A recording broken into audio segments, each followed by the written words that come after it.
আসসালামু আলাইকুম, সবাই কেমন আছেন?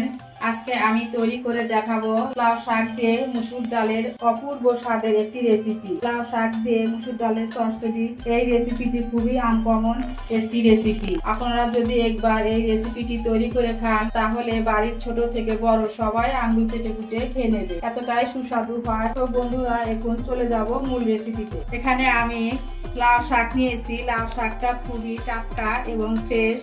কচি পাতাগুলো নিয়েছি আর কচি ডগাগুলো আমি নিয়েছি। খুবই একদম টাটকা শাক। শাকটা আমি কেটে বেছে খুব সুন্দর করে ধুয়ে পরিষ্কার করে নিয়েছি।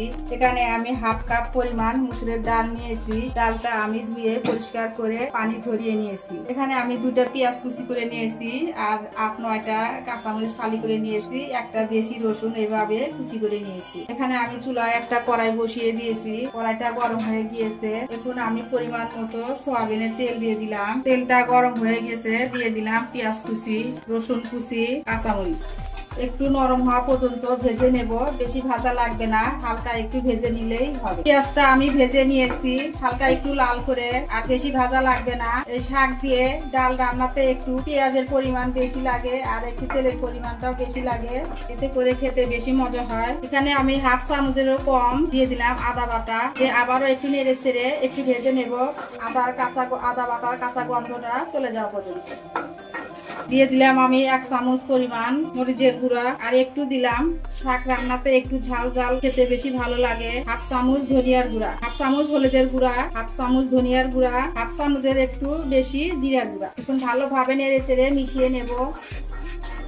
একটু পানি দিয়ে দিব যাতে মশলাটা পুড়ে না যায়। স্বাদ মতো লবণ দিয়ে দিলাম 1 চামচ। এখন খুব ভালোভাবে মশলাটা আমি কষিয়ে নেব। মশলা কষানো হয়ে গিয়েছে, মশলা থেকে তেলটা আলাদা হয়ে গিয়েছে। খুব সুন্দরভাবে কিন্তু আমি মশলাটা কষিয়ে নিয়েছি। মশলা যত বেশি কষাবো তরকারিটা খেতে কিন্তু তত বেশি মজা হবে। এখন আমি ধুয়ে রাখা ডালগুলো দিয়ে দিলাম।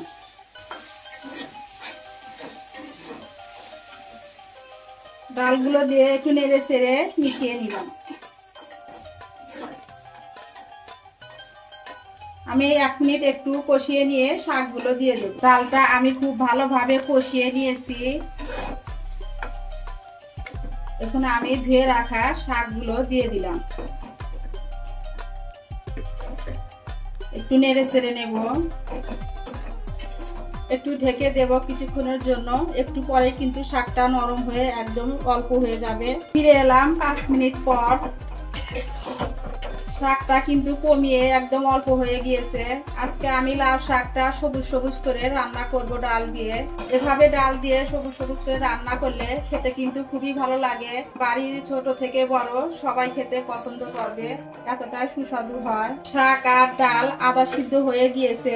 এখন আমি পরিমাণ মতো খুবই অল্প করে একটু পানি অ্যাড করব, কারণ শাকের থেকে অনেকটা পরিমাণ পানি উঠেছে। বেশি পানি দেওয়া যাবে না।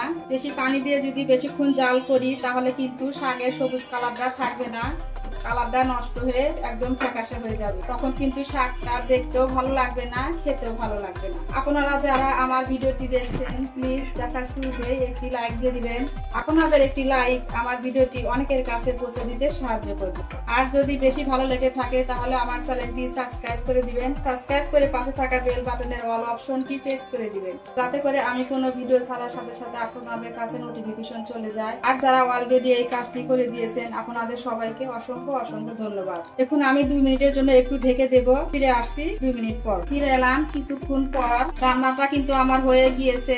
শাক ডাল দুটোই সেদ্ধ হয়ে গিয়েছে। পানিটাও কমে গিয়েছে, ঝোলের পানিটা। আমি আর বেশি পানি কমাবো না, একটু মাখো মাখো করে রান্নাটা করব। লবণটা আমি চেক করে নিয়েছি। এখন আমি দিয়ে দিলাম ধনিয়া পাতা কুচি, এতে করে স্বাদের টেস্টটা আরো দ্বিগুণ বেড়ে যাবে। এখন একটু নেড়ে চেড়ে মিশিয়ে নেব। কতটা সুন্দর হয়েছে দেখতে, খুবই ভালো লাগতেছে কিন্তু কালারটা দেখে। একদম সবুজ হয়ে গেছে রান্না। এখন আমি 2 মিনিট ফুটিয়ে নিয়ে চুলাটা অফ করে দেব। বন্ধুরা, দেখতেই পাচ্ছেন তৈরি হয়ে গেল লাউ শাক দিয়ে মুসুর ডালের ভীষণ মজার রেসিপি। আপনারা অবশ্যই একবার এভাবে তৈরি করে খেয়ে দেখবেন, খুবই মজা লাগে। আজকে আমার রেসিপিটি কেমন হয়েছে বন্ধুরা অবশ্যই কমেন্ট করে জানাবেন। আজ এই পর্যন্ত। সবাই ভালো থাকবেন, সুস্থ থাকবেন। পরবর্তী ভিডিও দেখার আমন্ত্রণ রইল। আল্লাহ হাফেজ। আসসালামু আলাইকুম।